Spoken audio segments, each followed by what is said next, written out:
Good evening. You are listening to KZSC's Voces Críticas, Critical Voices. I am your host, Silvana Falcón. Today I'm in the studio with Professor Zeus Leonardo. Zeus Leonardo is a professor of education and the critical theory designated emphasis at the University of California at Berkeley. He's an American Educational Research Association Fellow and Vice President of AERA's Division G. He's been a visiting professor in several universities, including the University of Colorado and the University of Washington, where he was the acting director of the Center for Multicultural Education in 2005. Professor Leonardo has authored or edited 8 books, such as Race Frameworks, and several dozen articles and book chapters. His publications are about race and class stratification education, democratic schooling, and studies of diversity. Welcome, Zeus, to KZSC's Voces Críticas. Thank you, Silvana, for inviting me. As someone who's been in the field of education as an educator and as a researcher, what would you say are some of the biggest challenges facing public education today?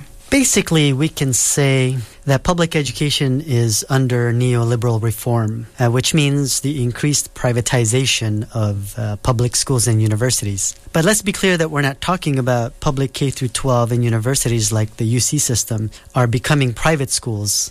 It's rather that they are depending more and more on functioning like or adopting corporate practices, relying more on the influx of private monies as the state pulls back from financially supporting public schools. But more to the point, it's not even just a question of public versus private schools, but about public or private missions. Some of our greatest public intellectuals, like the late Edward Said and Noam Chomsky, are professors in public universities. Places like UC Berkeley, the UC system in general, or Oakland Public Schools are holding on to the public mission in the face of the encroachment of public measures and pressures. The point I'm trying to make here is that in the neoliberal reform era, we see the erosion of both what it means to be a public citizen in exchange for being a private consumer of education, as well as some of what I'm seeing as the erosion of the public intellectual that we've held on for so long as really central to a democratic society and educational system.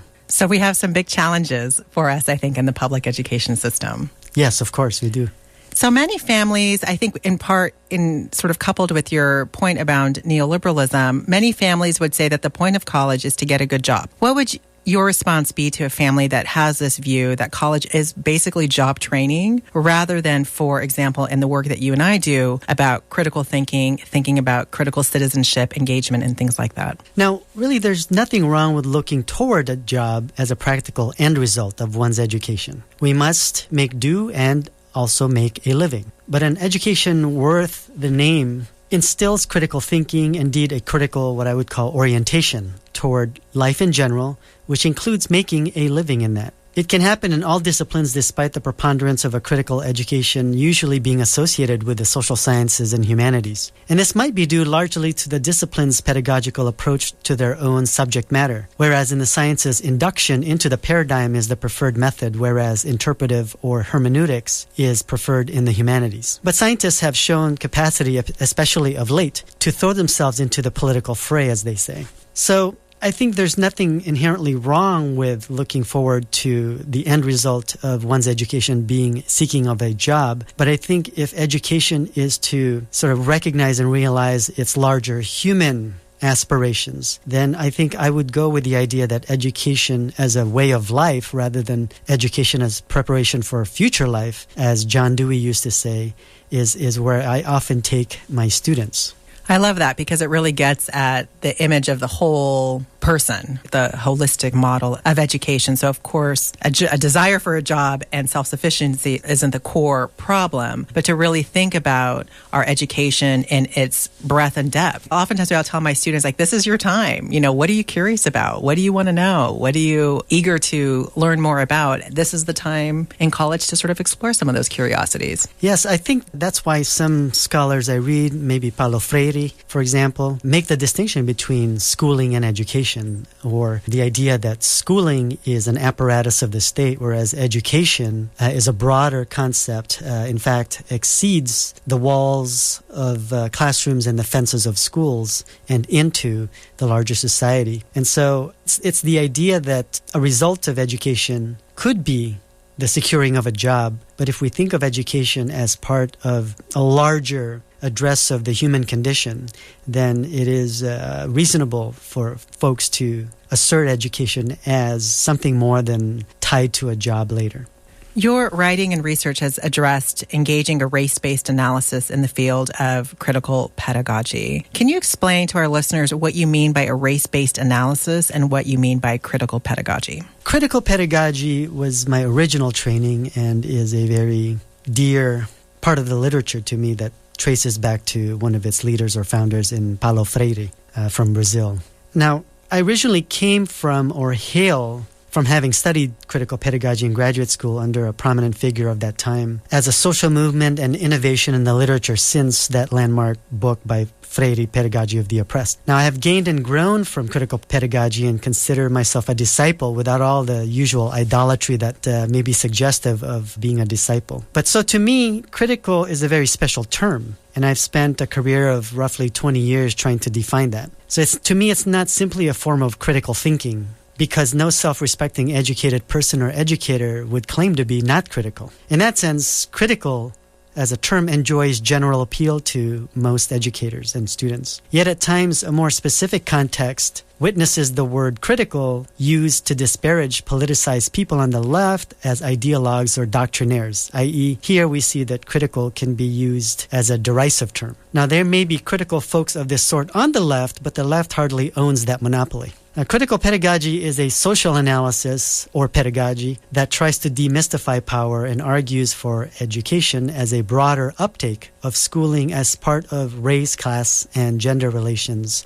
and the state. The critical pedagogy tradition from Freire to, let's say, Henry Giroux and downwards favors theory production, no doubt, but yet it is not theory unconcerned with issues of practice, although it certainly rejects what Donaldo Macedo derides as the fetish of method. Now, in the history and trajectory of critical pedagogy, class relations have been favored, even despite and with Giroux's trenchant critiques of reductive Marxism. In all, class analysis has occupied a privileged place of critique in critical pedagogy. I attended graduate school several decades ago to study race, and I say that instead of that, I got class. Coming off that experience, I made my quote-unquote return to race, but did so in a transformed way because of my engagement with class. Now, this is why my scholarship for the last 20 years is marked by a sincere search for what I now call a critical race-class analysis of education. And here I'm using race class without any divider such as a slash or a dash, because so implicated are race and class that I cannot even separate them at the level of the word. Some ask why I don't abandon critical pedagogy for another tradition more rooted in race analysis, if this is the case. My response to this is, one, critical pedagogy's uptake of capitalism is indispensable if we are to understand racism's partnership with labor exploitation of people of color and the division of intellectual labor we find in schools. Two, critical pedagogy is currently in an important transition, not the least of which is evidenced by Freire's passing or death in 1977. The question becomes where to take critical pedagogy for the future, so much so that critical pedagogy is up in the air, and it is the task of my generation of intellectuals to figure this out. I am committed to building a more robust race analysis within critical pedagogy in order to promote the appreciation, if not critical understanding, of education as what I call a racialized ideological state apparatus, to appropriate Althusser. Now, your question about jobs and job seeking after a degree is itself part of this, since we have here a racialized division of labor after school. So that as an interdisciplinary scholar, I don't promote an instrumentalist approach to education, such as job placement, as the highest good or goal of education. My sense of this orientation is that schooling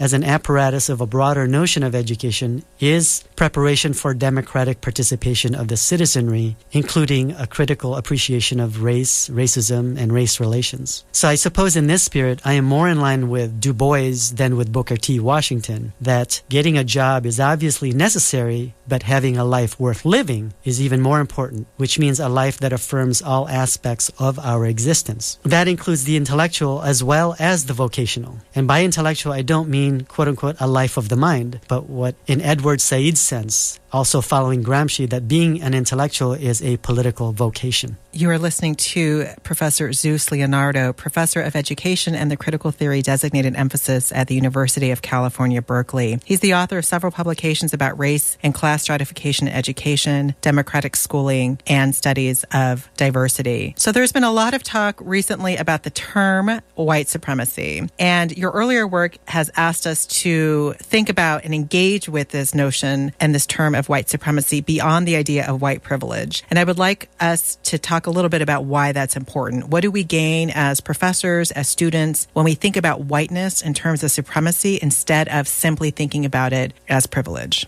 So as we know from the late 1980s, there was then a burgeoning or a new way of writing about an experience called the white experience. And this was kicked off to most people by Peggy McIntosh's essay about the white knapsack. And so the turn to white privilege at the end of the 80s was completely critical and necessary at that time. It was a necessary step to study a neglected theme and experience in race literature. In this sense, the objectification of white privilege, that is, white privilege as an object of study, and in this case mostly by white scholars like McIntosh, Roediger, and others, was itself a very radical break in the literature. But by the time I wrote my essay on this topic in 2003 or 4, white privilege literature had already 15 years of enjoyment in the literature and popularity. It was, in fact, very popular.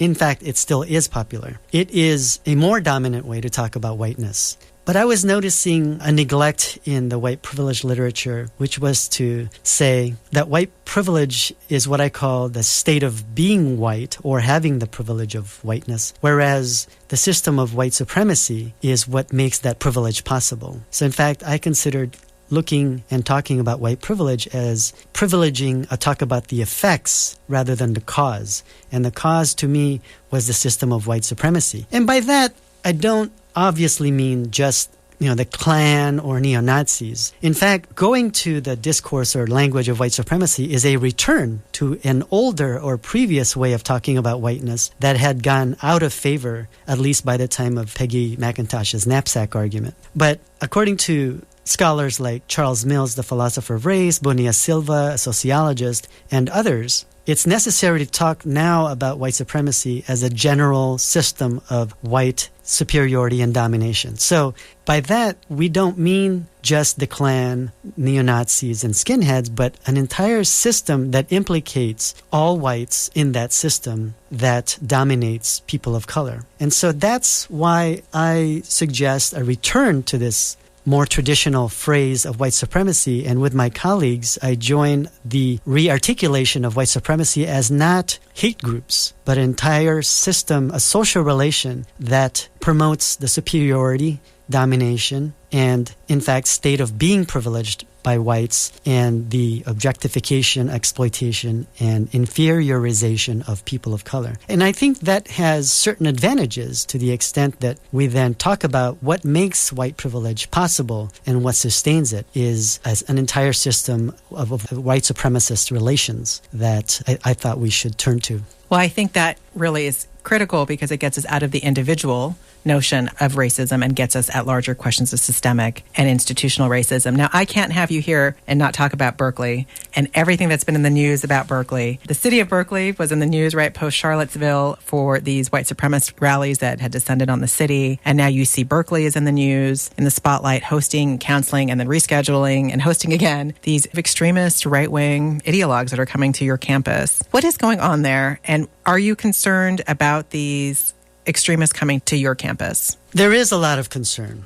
And the far right and associated groups from the mundane organization of resentment to organize larger movements, such as the alt-right, are using Berkeley as a battleground for an ideological warfare, something that I might have been tempted to dub as a second free speech movement, but this time instigated by the right. But first, let's talk about basic aspects of this new development. First, the costs are clearly not sustainable because it will not stop during the free speech week that happens next week unless Berkeley institutes tighter guidelines and criteria, which themselves are under review. It is reported that these visits by individuals will cost Berkeley somewhere around $500,000 of security per visitor. Now, Berkeley and most other universities won't be able to sustain this kind of cost.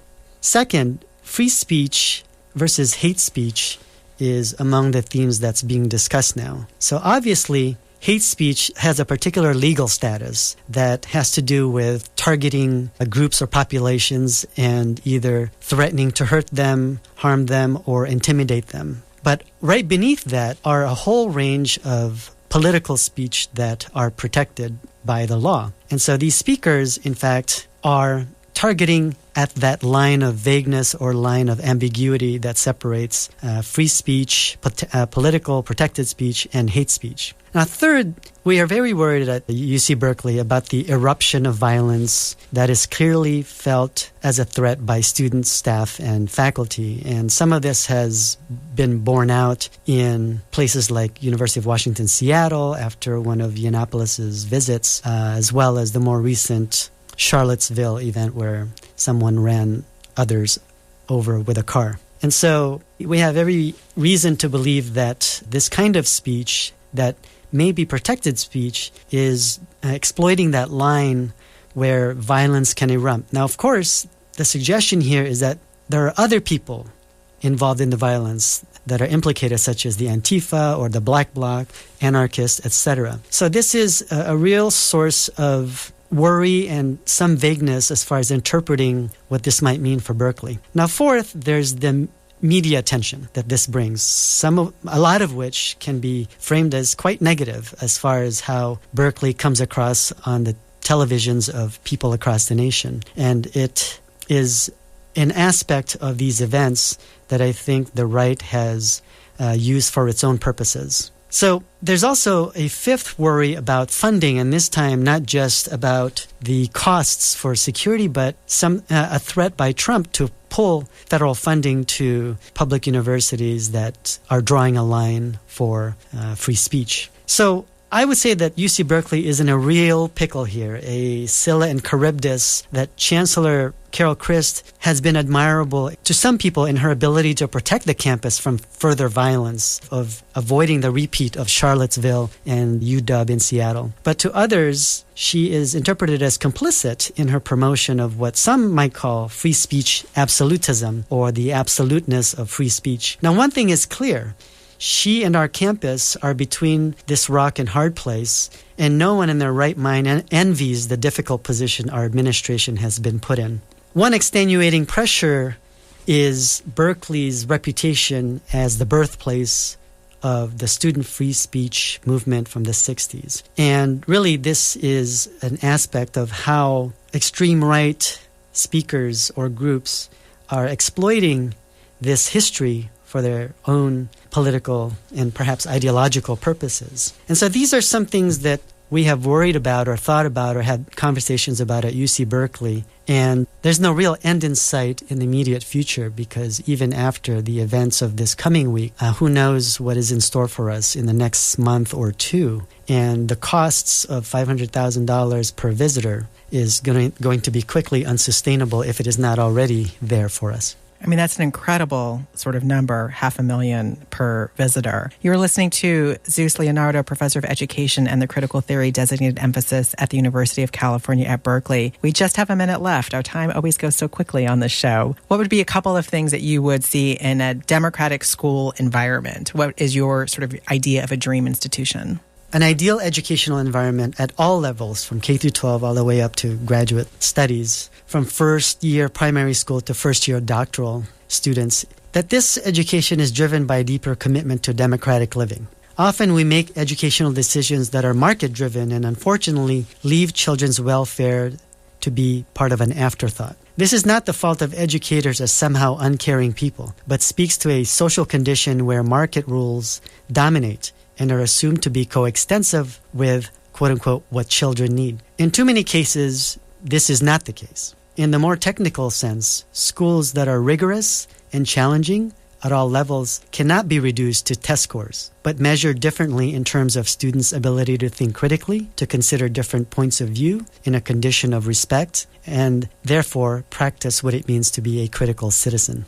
think we're going to have to leave it there. Thank you so much for coming on Voces Críticas today. We really enjoyed hearing your perspective. Thank you.